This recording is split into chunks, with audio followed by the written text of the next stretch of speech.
Hey everyone, my name is Blair Cinta and this is Sticks and Wires. Alright, today I'm going to give you guys something I don't usually do on here, and I'm going to give you an exercise that I use mainly for warming up.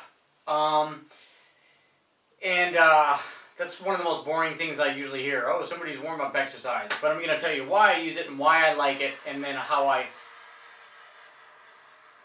going to tell you why I use it, why I like it, and how I apply it to actual real-life playing. Okay?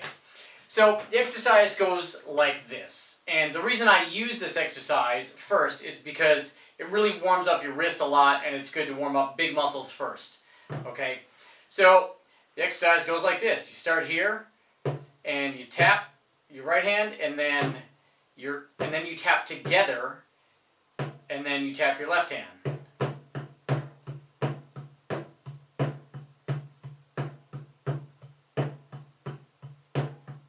Okay, pretty simple, right?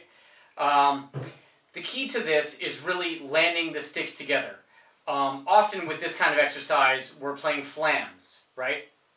But when we play drum kit, I would say 98% of the time, unless you're a big flam user, our sticks are landing together on a kit, playing a groove, cymbals and snare, cymbal and hi-hat, sometimes double stops with the toms on the snare, anything. But 9 times out of 10, our hands are landing together, so why not practice landing our hands together? Okay?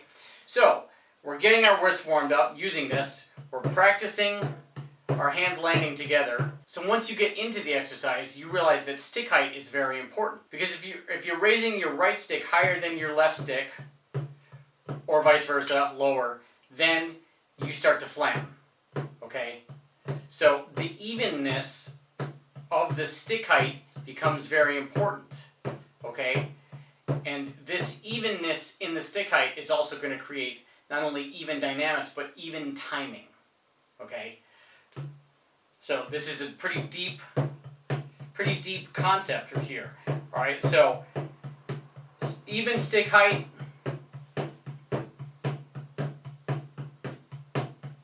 promotes good timing. Okay, of course, you can speed it up. What I usually do is I turn on some music. Sometimes I do this with a metronome, but sometimes I turn on something that I'm in the mood to listen to. And I start this exercise. And I usually do it as a triplet bass or a 16th note bass, depending on the tempo of the song. And, if the song feels fast for warming up at that point, I'll use triplets, and then I'll work my way into 16th notes. Okay? The other thing I do as I get warm is I start to do double stops. So this is just one on each hand, but then I'll start to go.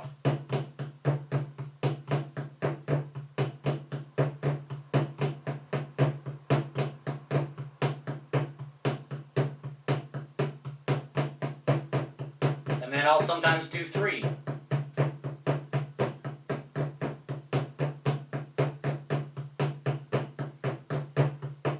Alright, I'll do a little faster.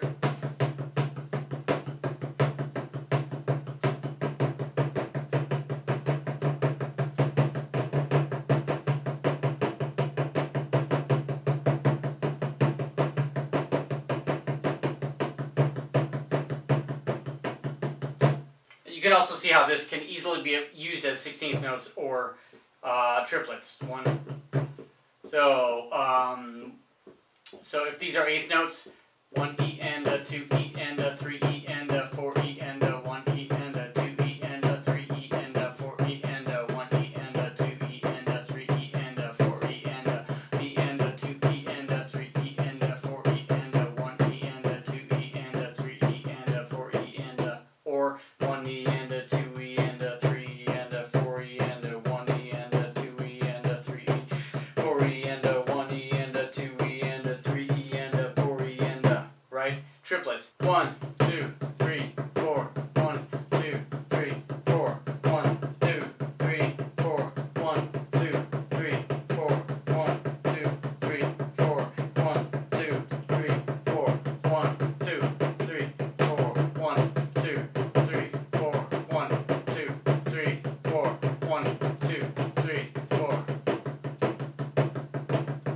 Okay? To continue to warm up, I'll do some just, isolated finger things, get that warmed up. Alright, so let's take this over to the kit and do a couple things there to see how this can also be utilized on the kit if you like to warm up at your kit.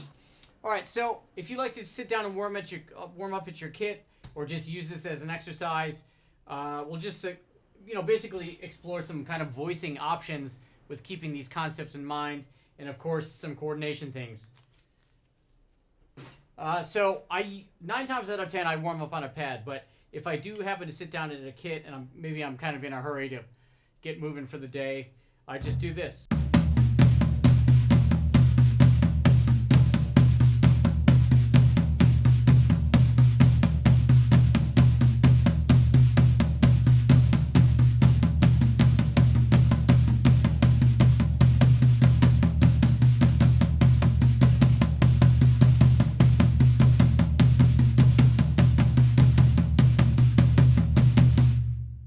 Okay, same pattern, just, I like it on the toms too, it's a little more work. And then of course I'll just incorporate maybe playing 4 on the floor and 2 and 4 on the hi-hat and start moving things around. So I'll start moving my hands around the kit, keeping the pattern the same.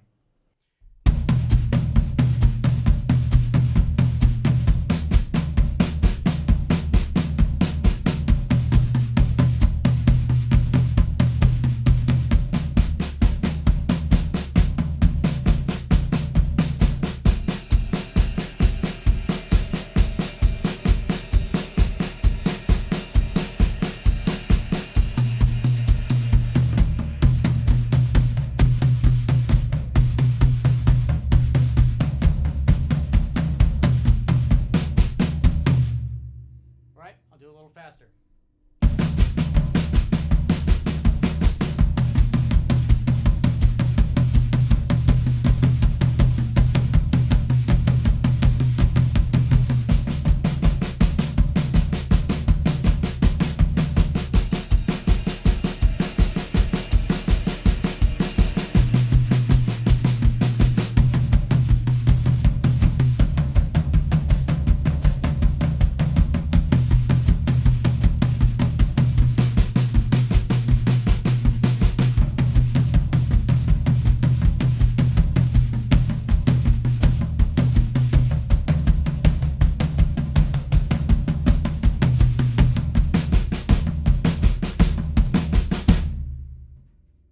Okay, of course you could use a different bass drum ostinato. You could really get crazy with some different things, as you can see though, landing hands together on all different surfaces, it's a great challenge. You can see how dynamically you may have to shift. Like on the snare, I was definitely playing lighter, and going to the ride cymbal, definitely playing lighter, and try to keep everything landing together.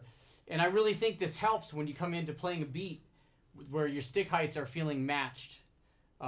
You've really worked on those things landing together and hopefully leading to having a good feel because of that. All right, so hopefully that's a helpful lesson. See you all soon.